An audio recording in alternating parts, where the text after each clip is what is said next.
Next question है, एक dishonest shopkeeper जो सामान खरीदने के समय 20% चीटिंग कर रहा है और जब सामान बेच रहा है तब वो 40% की चीटिंग कर रहा है। ठीक है, अब अगर वो ये प्रॉमिस कर रहा है कि वो अपना सामान 10% डिस्काउंट पे 10% कम में बेच रहा है, तो बताओ कि उसका प्रॉफिट परसेंट कितना है। ये सवाल समझ में आया? ठीक है, खरीदते समय भी चीटिंग कर रहा है, बेचते समय भी चीटिंग कर रहा है। ठीक है, और साथ में बोल रहा है कि मैं 10% का डिस्काउंट दे रहा हूँ, तो बताओ कि उसका प्रॉफिट परसेंट क्या है। इस सवाल को करके देखते हैं। ये सवाल में हम दो सेक्शन बना लेते हैं, एक सेक्शन बनाते हैं खरीदने वाला और एक सेक्शन बनाते हैं हम बेचने वाला। ठीक है, तो आइडियल केस में क्या होता, अगर वो 1000 ग्राम होता है, मान लो 1000 ग्राम 1000 रुपीज़ का पड़ता, 1000 ग्राम के लिए वो मान लीजिए 1000 रुपये का पेमेंट करता। ठीक है, पर हो क्या रहा है, 20% की वो बेईमानी कर रहा है। तो बेईमानी करने में वो दे तो 1000 रुपये रहा है और ले रहा है सामान 1200 रुपये का, है ना। मतलब इसको इस तरीके से समझो कि अगर वो 1000 ग्राम के लिए 1000 रुपये का पेमेंट करना था उसको और उसने 20% की बेईमानी करी, तो एक पेमेंट तो उसने 1000 रुपये ही किया, लेकिन उसने सामान 1000 रुपये में 1200 रुपये का ले लिया। क्लियर हुआ ये चीज़? ये बाइंग के टाइम की बेईमानी हो गई। अब सेलिंग में आते हैं। सेलिंग में होना क्या था, 1000 रुपये के सामान 1000 ग्राम के लिए 1000 रुपये का पेमेंट उसको करना था। ठीक है, अब उसने बोला कि मैं 10% का डिस्काउंट दे रहा हूँ, मतलब उसको 1000 रुपये की जगह 10% डिस्काउंट में उसको मिल रहे हैं 900 रुपये। ठीक है, और इधर उसने क्या करा कि 1000 ग्राम में 40% की बेईमानी कर ली, यानी उसने 40% सामान कम लेस दिया कस्टमर को। तो उसने कितना दिया, 600 ग्राम, और लिए कितने उससे, 900 रुपये। ठीक है, ये इसका आउटपुट है eight the time of selling. अब चूंकि यहाँ पे हमको ना 1200 ग्राम मिल रहा है और यहाँ पे हमारे 600 ग्राम में आउटपुट आ रहा है, तो ये इसको भी दोनों यूनिट को सेम करने के लिए हम इसको डबल कर लेते हैं। 600 ग्राम की जगह हम 1200 ग्राम, यानी 1200 ग्राम खरीदा 1200 ग्राम बेचा, तो पता चल रहा है कि उसको कितने रुपए मिल रहे हैं यहाँ पे, 1800 रुपये। अब ट्रांजैक्शन के समय में होना क्या चाहिए था उसको कि 1000 ग्राम उसने सामान लिया है और 1800 रुपये वो उन 1000 ग्राम के ऊपर कमा रहा है। ठीक है, तो इसका मतलब टोटल इन्वेस्टमेंट 1200 ग्राम पे 1000 रुपये का हो रहा है उसका। भाई 1200 ग्राम का माल था, उसके लिए उसने 1000 रुपये का पेमेंट किया है, और बेचना है उसने 1200 ग्राम ही है, लेकिन उसके लिए उसने 1800 रुपये कमा लिए, है ना। तो टोटल प्रॉफिट उसका कितना हो गया, 800 रुपये, है ना। तो प्रॉफिट परसेंट अब हम आराम से निकाल सकते हैं, that profit percent is your 80%। Clear? इस क्वेश्चन को करने के समय क्या बातें ध्यान रखने की है कि आपको बाइंग और सेलिंग में दो अलग अलग टाइप की चीटिंग दिख रही है। तो बाइंग की चीटिंग हम अलग कैलकुलेट करेंगे और सेलिंग की चीटिंग हम अलग कैलकुलेट करेंगे, और उसके बाद जो नंबर ऑफ यूनिट्स जो उसने खरीदी हैं और बेची हैं उसको हम सेम कर लेंगे। ठीक है, तो यहाँ 1000 रुपये में खरीदी के टाइम 1200 ग्राम ले लिया है उसने सामान, तो बेचते टाइम भी हम सामान को 1200 ग्राम कर लेंगे। अब इन्वेस्टमेंट यहाँ से हमें पता चल रहा है उसका 1000 रुपये का हो रहा है। ठीक है, अब यहाँ पे 100 ग्राम 1000 ग्राम की जगह के 1000 रुपये उसके होने चाहिए थे, जिसपे 10% डिस्काउंट से उसको कायदे से 900 रुपये में बेचना चाहिए था 1000 ग्राम सामान, है ना। लेकिन उसने 40% का उसमें चीटिंग करी, जिसकी वजह से उसने सिर्फ 600 ग्राम सामान दिया और उसके लिए उसने 900 रुपये ले लिए।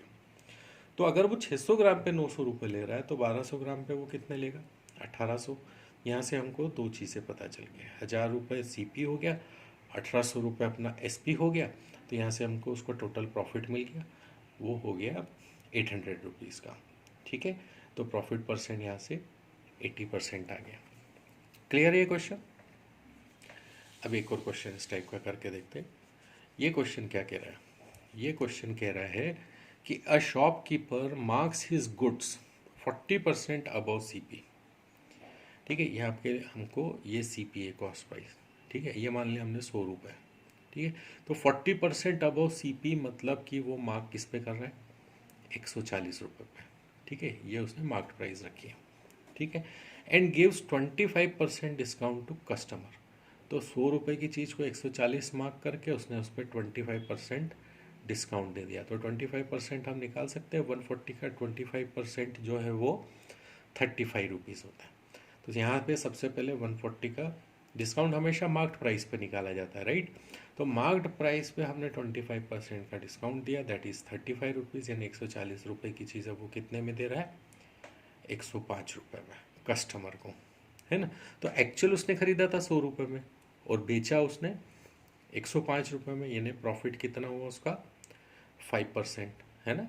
5% प्रॉफिट या 5 रुपीज़ का उसको प्रॉफिट हुआ, ठीक। अब क्या हो रहा है कि eight the time of selling he uses 800 grams wait instead of 1 kg। तो ये आइडियल केस हो गया। अब यहाँ पे सेलिंग की बात कर लेते हैं, ठीक। ये वो जो बोल रहा था वैसा होना ये चाहिए था। अब उसने करी बेईमानी, 100 रुपीज़ में 20% की बेईमानी करी, यानी 100 की जगह 80 रुपीज़ का इन्वेस्टमेंट किया उसने। अच्छा, प्रॉफिट तो पूरा कमा रहा है वो, है ना। तो 80 रुपीज़ के इन्वेस्टमेंट पे 105 रुपीज़ कमा रहा है वो, मतलब अब उसका प्रॉफिट कितना हो गया, 25 रुपीज़ का प्रॉफिट हो रहा है। क्लियर। तो अब 25 रुपीज़ का प्रॉफिट हो रहा है और सीपी उसका एक्चुअली सिर्फ 80 रुपीज़ का लग रहा है। तो यहाँ से हम प्रॉफिट निकाल सकते हैं, दैट इज़ 25/80 इंटू 100 इज़ 31.25%, ठीक है। सो 31.25% will be your actual profit, ठीक। फिर से इसको शॉर्ट में अगर समझेंगे तो क्या हो रहा है, सीपी के 40% अबव मार्क कर रहा है, तो यहाँ से हमने 40% अबव मार्क कर लिया। फिर 25% का डिस्काउंट दे रहा है, तो यहाँ से हमने उसको 25% का डिस्काउंट दे दिया, ठीक है। अब 25% डिस्काउंट के बाद में हमने वो 25% डिस्काउंट निकाल लिया, सो वो हमारा 35 रुपीज़ का बन रहा है, ठीक है। 35 रुपीज़ हमने 140 में से कम कर दिए, 105।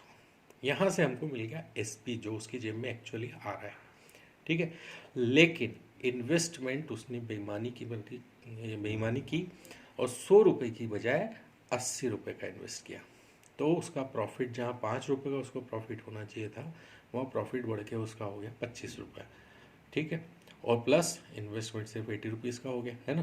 तो एस पी प्रॉफिट हो रहा है 25 रुपये का, जो यहाँ पे निकाला हुआ है, ठीक है। ये 25 रुपये का प्रॉफिट हो रहा है, कॉस्ट प्राइस हमारी 80 रुपीज़ हो रही, इसको डिवाइड किया, प्रॉफिट आ गया, दैट एक्चुअली इज 31.25%, ठीक है। नेक्स्ट क्वेश्चन देख रहे हैं। अब ये क्वेश्चन क्या कह रहा है, ये कह रहा है कि शॉपकीपर ने उसके सामान को 20% ऊपर मार्क करा है कॉस्ट प्राइस से। ये कॉस्ट प्राइस है, यहाँ से मार्क प्राइस को उसने 20%,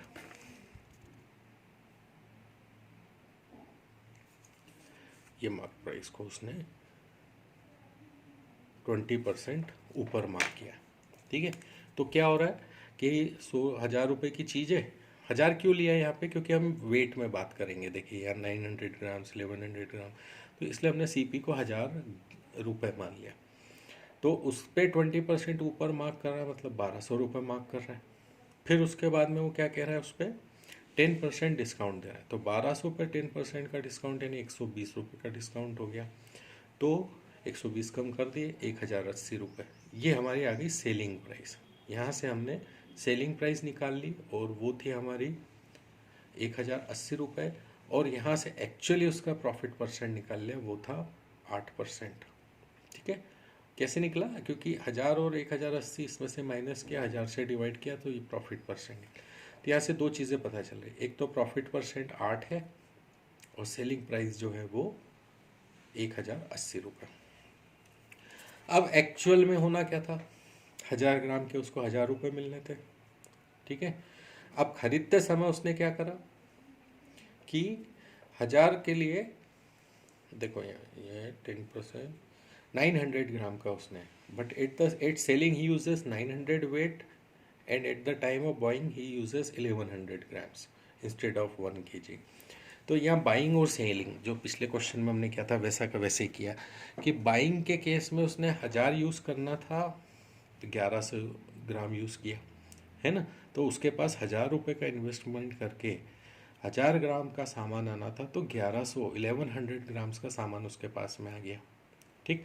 सेलिंग के टाइम में उसको 1000 ग्राम यूज़ करना चाहिए था, तो उसने क्या करा कि 900 ग्राम्स वेट यूज़ किया। ठीक है, और प्रॉफिट भी कमा रहा है, वो प्रॉफिट हमने निकाला, तो प्रॉफिट वो सहित 1080 रुपये कमा रहा है, 1080 रुपीज़ कमा रहा है। ये चीज़ क्लियर हुई। यहाँ पे एक बार फिर से समझो, होना था ये 1000 रुपीज़ 1000 ग्राम्स, लेकिन ख़रीदते टाइम उसने 1100 ग्राम्स का वेट यूज़ किया, जिसकी वजह से 1000 रुपये का इन्वेस्टमेंट करने पे 1100 ग्राम्स का उसके पास सामान आ गया। ठीक। बेचने के समय में उसने 1000 ग्राम की वेट की जगह 900 ग्राम्स का इस्तेमाल किया, और साथ में उसने अपना प्रॉफिट भी उसमें निकाल लिया। ठीक है, 20% मार्क अबाउ करके, और फिर उसके बाद में 10% का डिस्काउंट देने से उसको 8% का प्रॉफिट हुआ। यानी 1000 रुपये की चीज़ वो 1080 में बेच रहा है, एक्चुअली वो 1080 में बेच रहा है, लेकिन यहाँ 900 ग्राम्स यूज़ कर रहा है। ठीक। अब यहाँ दो अलग अलग वेरिएबल्स यूज़ में आ रहे हैं हमारे पास, 1100 बाइंग के टाइम और 900 सेलिंग के टाइम। तो बाइंग और सेलिंग सेम होनी चाहिए। ठीक है, तो हम क्या करेंगे, 9 से इसको और 11 से इसको मल्टीप्लाई कर देंगे। अब यहाँ से हमको दो अलग अलग यूनिट्स मिल गई। एक यूनिट बाइंग के टाइम की है ना, सेम नंबर ऑफ ग्राम्स में वो 9000 रुपीज़ का इन्वेस्टमेंट कर रहा है, और यहाँ पे वो 11,880 रुपीज़ का उसको क्या हो रहा है, कमाई हो रही है। तो गैप कितना हो गया, 2880 रुपीज़ का।